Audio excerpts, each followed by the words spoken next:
Hello everyone, my name is Luke Elijah. Thank you very much for watching this video. I'm at Food Playground, which is located at 24A at Sagro Street in beautiful sunny Singapore in Chinatown, the Chinatown area.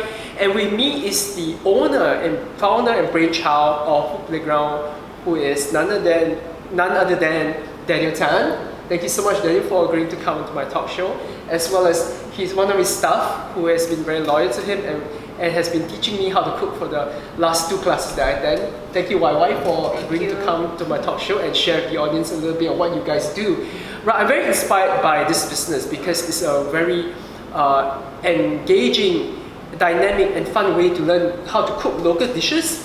Because most Singaporean meals, right, they don't know how to cook. Their food is readily available everywhere and so affordable in Singapore, and their parents cook for them, their moms will cook for them, they can't be bothered to cook. But you know, cooking is such an essential skill. I find it personally very meditative, very therapeutic, and it's very creative and artistic. And you know, learning, you guys make it so simple to learn and to quickly, effectively cook delicious, healthy local dishes. And I'm also really inspired by the story behind the business. Daniel, could you tell the audience a little bit about how the idea of Food Playground came about and your business model of hiring the underdogs? Alright, so Food Playground started in 2012, and that's about 7 years ago. And the idea came when I was taking a year off from work to travel around the world. And I ended up doing cooking classes just because I was tired of going to temples and museums. And I found that cooking classes were really a good way to get to know the place, get to know the culture, and interact with the locals. And when I came back to Singapore, I looked around to look for similar cooking classes here in Singapore and couldn't find any. That's where I stumbled upon this opportunity of wanting to provide such experiences for visitors coming to Singapore.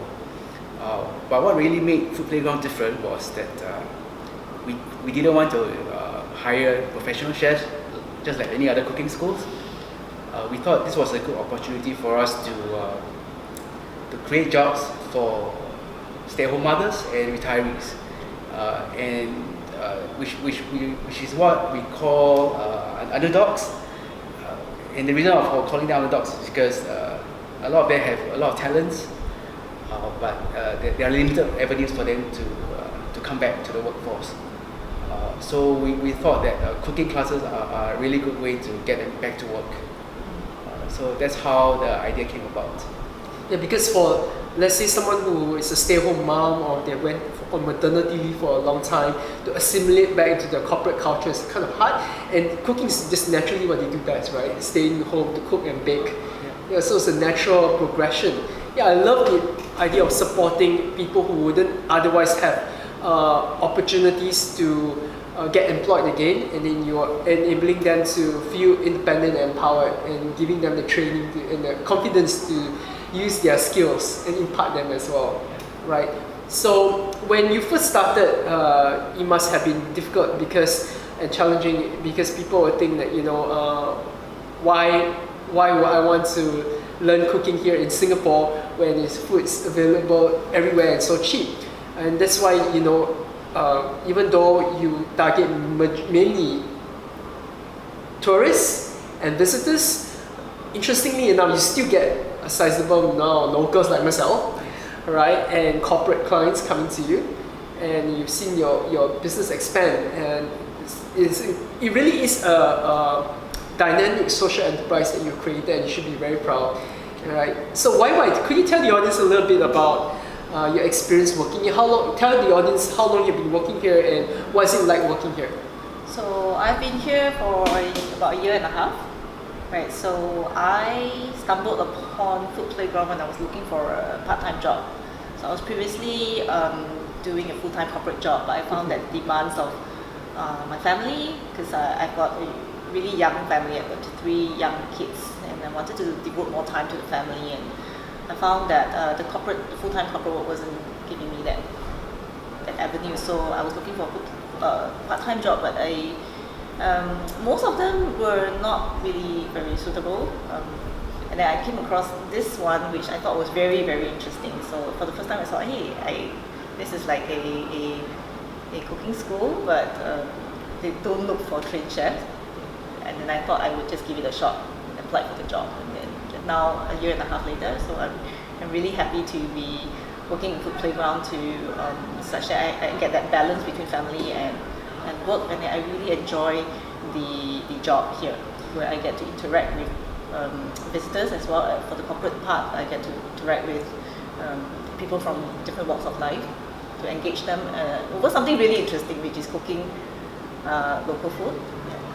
You know what I enjoy? It really is a playground, because when we come in, you guys engage us with games and quizzes to help us to understand and interact with local cuisine. So this is very helpful for tourists who they're not familiar with the local dishes, and so it's knowledge based but yet fun. It really is a playground. I love all the corporate colors, the orange, the zest.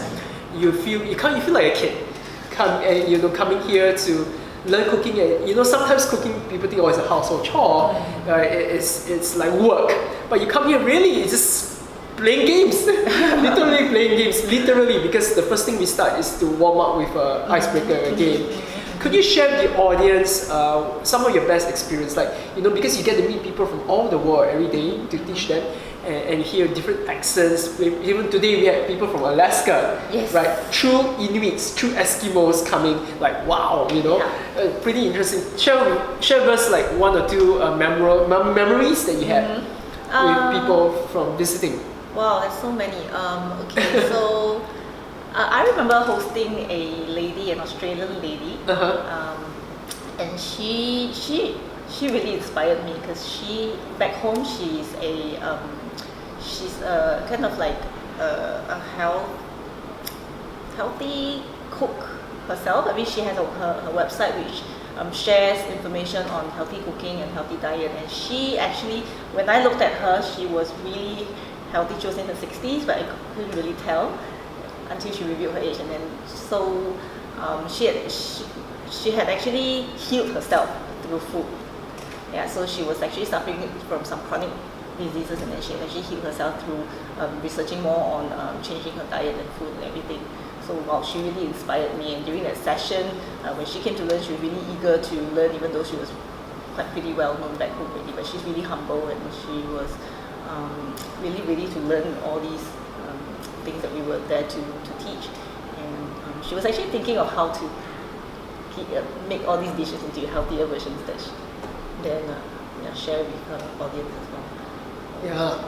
One of my favorite experiences here is to really learning cooking from housewives, mothers, people who have heirloom recipes passed down from generation to generation. So it's very authentic, right? So it's not very, how when you go to a proper culinary school, everything's so structured and kind of formal, and everything's measured, right? Because here it's more the cooking the way we do at home.